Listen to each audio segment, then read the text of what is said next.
चढ़ई चिकरी मिकिरी बंधा होई अछि पकरी चल जिबा एबे चाकरी चाकरी रे रहिछि हतियारी सजाड़ी एक पर एक अनेक एक एक करी नेबा कामरे लागी जिबा प्रथमे चाउल नबा ताकु धोई सफा करिबा पुणी पानी रे छाणी नेबा एबे दरकार प्रेसर कुकर प्रेसर रे चाउल देई देबा पानी माप करी पुणी ता सते नेबा ताकु सिटी आमे 3 देई देबा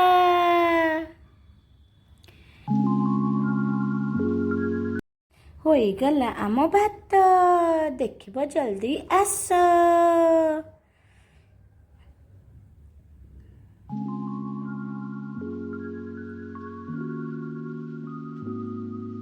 ପାଇଁ ଦରକାର ତରକାରୀ ଚାଲ ଦବା ତାକୁ ସଜାଡ଼ି କଡ଼େଇ ନେଲି ତେଲ ସାଙ୍ଗକୁ ବଟର ଦେଲି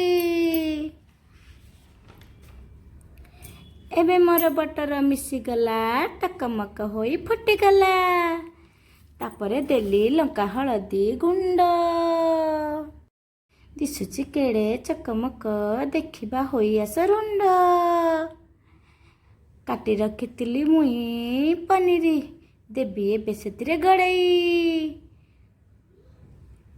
ଏକ ଏକ କରି ଦେବି ପନିର ସେଥିରେ ମୁହିଁ ଭଲ କରି ଦେବି ଫ୍ରାଏ କରି ହୋଇଯିବ ମୋର କଡ଼କଡ଼ି ଏବେ ମୋର ହୋଇଗଲା ପନିର ଏକ ବାଉଲକୁ ଦେବି କାଢ଼ି ଏକ ଏକ କରି କାଢ଼ିବି ଥାଳିରେ ବା ପ୍ଲେଟରେ ମୁଇଁ ସଜାଡ଼ି ଦେବି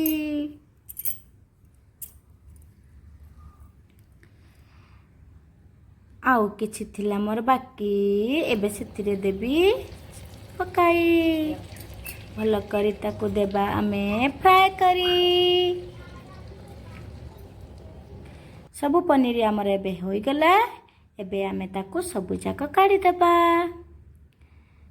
ଏବେ ତରକାରୀର ଟେଷ୍ଟ ପାଇଁ ରଖିଥିଲି ମୁଇଁ କାଟିକରି ପିଆଜ ଆଉ କ୍ୟାପ୍ସିକମ୍ ଦେବି ସେଥିରେ ମୁଁ ପକାଇ ଟକମକ ହୋଇ ମୋର ଫୁଟୁଛି ଦେଖ କୋଉଠି ଥିଲେ ଆସିଲେ ମୋର ହଜବେଣ୍ଡ ଟିକେ ମୋତେ ହେଲ୍ପ କରିବା ପାଇଁ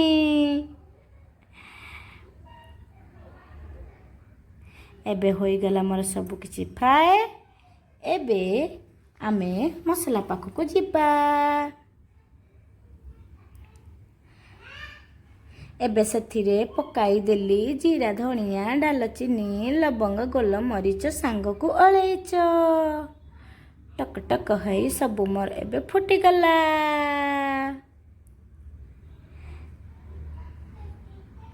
ଯଦି ଆପଣମାନଙ୍କୁ ଆମ ଚ୍ୟାନେଲ ଭଲ ଲାଗୁଛି ପ୍ଲିଜ୍ ଟିକେ ଲାଇକ୍ କରନ୍ତୁ ସବସ୍କ୍ରାଇବ୍ କରିଦିଅନ୍ତୁ ସେୟାର କରନ୍ତୁ ଏବେ ତେଲରେ ରାଜ କରିବ ମୋ ପିଆଜକୁ ମୁଁ ଦେଇଛି ଏବେ ସେଥିରେ ପକେଇ ପୁରା ରାଜ କରୁଛି ଦେଖନ୍ତୁ କେମିତି ସେଥିରେ ଯାଇ ଏବେ କରିବି ମୁଁ ମସଲା ପାଇଁ ପିଆଜ ରସୁଣ ଅଦା କାଜୁ ଟମାଟୋ ହେଇଗଲା ମୋର ଏବେ ମସଲା କରି ଏବେ ସେଥିରେ ମୁଁ ଦେବି ଗୋଳାଇ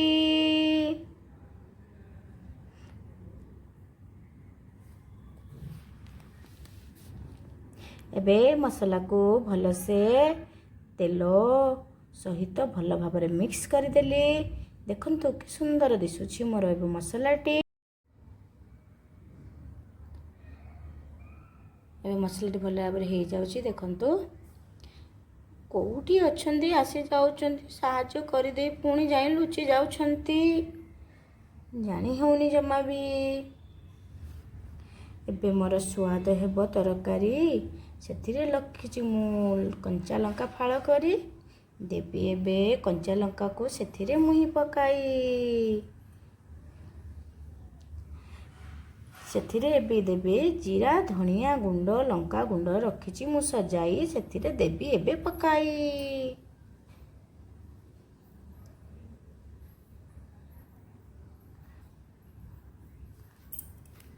ଏବେ ଭଲ ଭାବରେ ତାକୁ ଖଡ଼ିକାରେ ଦେବି ଗୋଳାଇ ଲୁଣ ବାକି ବୁଲେଇବି କେମିତି ତା ବିନା ସବୁ ଅଧୁରା ଯେମିତି ଏବେ ଲୁଣ ଦେଇଦେଲି ସେଥିରେ ମିକ୍ସ ହେଇଗଲା ଭଲରେ।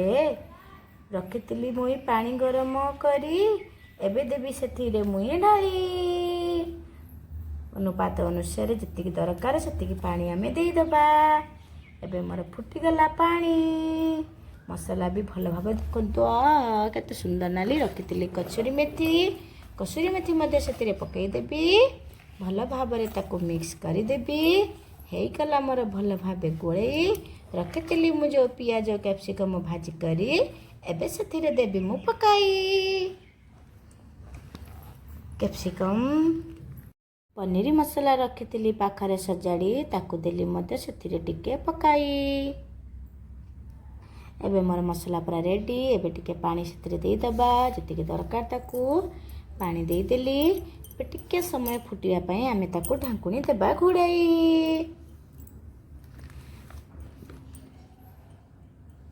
ଭଲ ଭାବରେ ଫୁଟିଗଲା। ଗୋଳାଇ ଦେବା ଭଲ ଭାବରେ। ଗୋଳାଇ ଦେଇକି ଏବେ ଆମେ ସେଥିରେ ପନିରଟାକୁ ଭଲ ଭାବରେ ପକାଇଦେବା।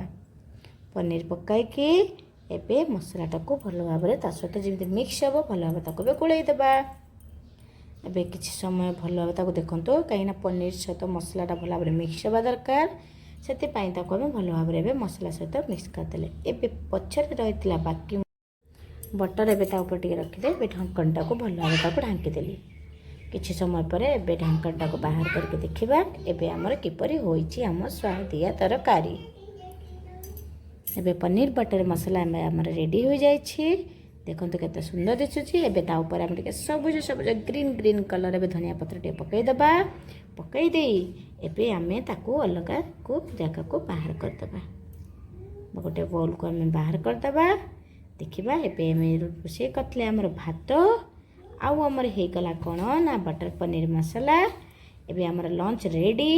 ଆସନ୍ତୁ ଆପଣମାନେ ଟିକେ ଟେଷ୍ଟ କରି କହିବେ ଆପଣମାନଙ୍କୁ କେମିତି ଲାଗିବ। ତ ଜଲ୍ଦି ଦେଖନ୍ତୁ, ମୁଁ ଭାତ ଗୋଟେ ଜାଗାରେ ବାଢ଼ିଦେଲି ପ୍ଲେଟ୍ରେ।